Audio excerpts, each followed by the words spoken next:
Hi everybody, my name is Aaliyah and welcome to my channel, Aaliyah Uncharted. Today I'm going to be going over the books I'm planning on reading for the month of May 2020. There will be a couple books I'm reading that are spillover from what I was reading in April, and then for the rest of the month I'm planning on participating in the Asian Readathon, which is being hosted by Cindy from Read with Cindy. So first let's go over those spillover books and then we'll get into the Readathon TBR. So the first book I'm planning on reading or finishing in the month of May is going to be Call Down the Hawk by Maggie Stiefvater. I started reading this at the end of April and didn't quite get to finish it, so we're hoping to finish it this month. This is the first book in the sequel trilogy following the Raven cycle by Maggie Stiefvater. And it follows mainly Ronan Lynch, who is one of the main characters in the first series, and a few other characters from that first series, and going into the aftermath of the Raven cycle. I don't want to say too much because it's all entirely spoilers, but I've been dying to read this since this came out, I think last November. It's just been mocking me on my bookshelf since I'm finally getting around to it, and I'm really excited to finish it. So this is going to be priority number one for sure. The other book that's going to be a spillover from April is Raven Song by TJ Klum. This is the second book in the Green Creek series, the first book being Wolf Song, and I read Wolf Song in April and I loved it, and so I really wanted to get around to Raven Song as soon as possible because I'm really not good at reading series in a timely manner, and so I want to make sure I can get to this ASAP. The first book, Wolf Song, is about a boy named Ox, and he gets some new neighbors who end up being werewolves, and they kind of take him under their wing, and a whole lot goes on. All you need to know is it's about gay werewolves. That's all I needed. So I'm really excited to get to this sequel. It follows some characters from that first book. The main character in this one is going to be Gordo, and I'm really stoked to get to it. So I want to make sure I get to it as soon as possible. So those are the two books spilling over from April. And for the rest of the month, again, I'm planning on participating in the Asian Readathon. This is being hosted by Cindy from Read with Cindy, and it's being hosted throughout the month of May. So let's get into it. There are 5 challenges for the Asian Readathon, and I've decided to challenge myself and actually try to read 1 book per challenge. I usually read an average of 5 books a month, probably, but last month, April, I read a record 8, and so I'm really hoping to keep up with that momentum. So we're gonna, fingers crossed, I can read all 7. The first challenge is to read a book by an Asian author, and for that challenge I've decided to read Convenience Store Woman by Sayaka Murata. This is a book in translation from Japan, and I've been dying to read this since it came out a good few years ago, so I'm finally getting around to it, thank goodness. This follows a woman who, when she was younger, she got a job at a convenience store, and 18 years later she is 36 or in her 30s, and she is still there. She is living her best life, or what she would probably consider her best life, and sticking with a job that she actually genuinely loves to do, and she's cool with it. But a lot of her friends and family are very worried. She doesn't really have any ambitions, any reason to challenge herself to do anything else. She's not interested in relationships. She's just content with where she is. And so I think this has a lot to do with figuring out what you want to do and how that lines up with what society expects from you and what those close to you will expect from you. And I have been really excited to read this. It's supposed to be a really short book, but also really poignant and also really weird. People mention how weird it is. I don't know what that means, but I'm intrigued. So I'm really stoked to get to this one, and it should be really good. The second challenge for the Asian Readathon is to read a book where the Asian main character or the Asian author is somebody who you can relate to. So for this challenge, I'm going to be reading In Other Words by Jhumpa Lahiri. This is a book by a Bengali woman who grew up in London or somewhere in the UK, and this is essentially her love letter to the Italian language, which is what I 100% relate to. So I actually studied abroad in Italy when I was in college, and I loved it. And I also really loved learning Italian. Italian's probably my favorite language that I've learned. It's just a whole lot of fun to speak.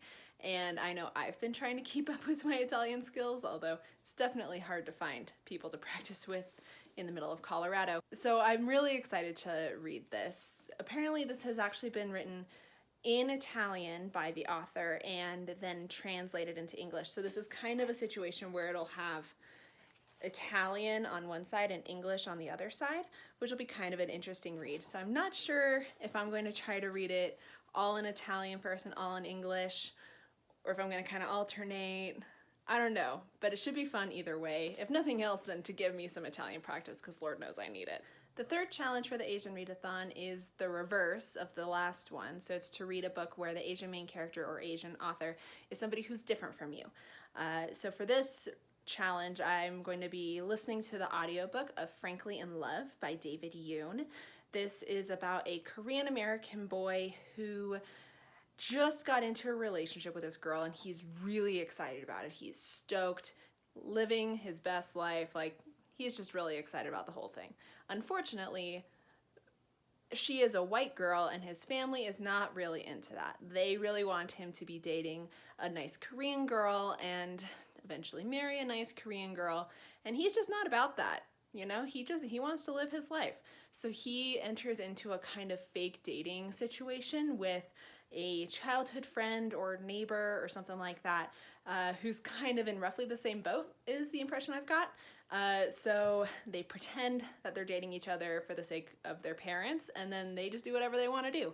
And I think it turns into a romance from there. I'm kind of a sucker for the fake dating trope, so I'm really excited to get to this one.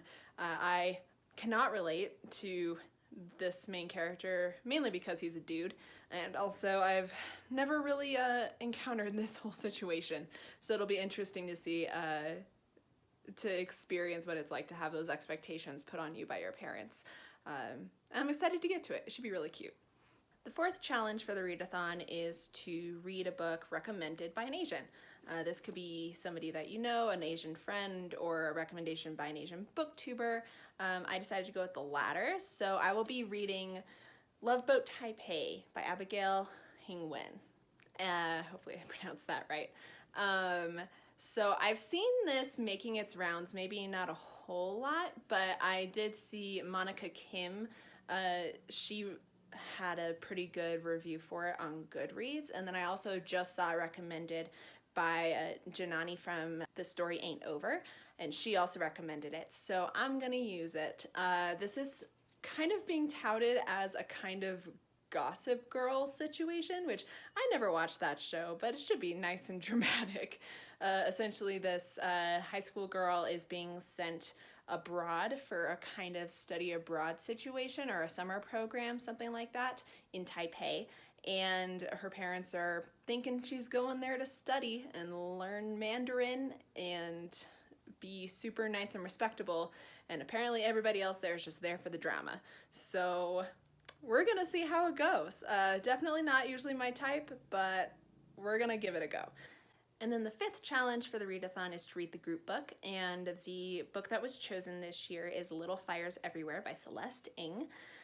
This is kind of blowing up. It kind of blew up when it first came out a good few years ago because Celeste Ng is pretty well known as an author after her other book, Everything I Never Told You. So this book is kind of blowing up now because they're making a TV show out of it starring Reese Witherspoon. I honestly don't know a whole lot about it. This is one that I've been a little intimidated by. I don't usually go for adult literary fiction, but it's supposed to be really good, really interesting, and all I know about it is it has to do with some, like, two families in the suburbs, and then there is an adopted Chinese child thrown in somehow. That's honestly all I know, but I know it's supposed to be dramatic, and we're gonna see how it goes. Also, my mom loves this book and has been trying to get me to read it forever, and since May is the month of Mother's Day, I figure I can throw this one in and get a little gift for Mom or something. I can say that. she'll like it. Okay, and that's it. That's what I'm planning on reading for the month of May. I'm really hoping I can get to all 7 of these because that's kind of a bit of a stretch for me, but I am confident we're going to ride the momentum from April and hopefully get to all 7 of these. And I'm really excited that there's definitely a bit of diversity here in terms of genre. So hopefully I can get outside my comfort zone, read some books off the shelves that have been staring at me and taunting me for a bit, and it should be good. It should be fun. So yeah, that's all I got for you. Thank you for stopping by, and I hope to see you in the next one. Bye!